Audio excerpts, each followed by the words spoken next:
Memang tengah buat water pump. So inilah bengkel kita orang. Alhamdulillah hari ni full bay kan. Yalah, sebelum hari cuti memang macam ni. Sebelum cuti je memang mesti macam ni.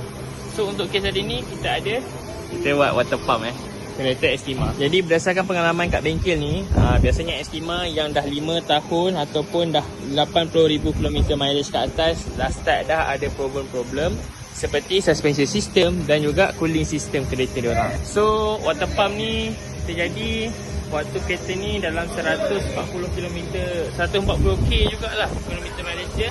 So dia kata repair lah water pump ni. Untuk suspension system pun kita dah check dah, kita dah buat inspection, memang dah start ada problem. So kita dah suggest kat owner lah untuk tukar lah barang wear and tear ni. Kalau korang tengok sini, kita tunjuk dry shaft. Nampak tau dry shaft boot dia, dah merekah lah tu. Sama juga dengan benda-benda lain, link ni, nampak dah bocor ni.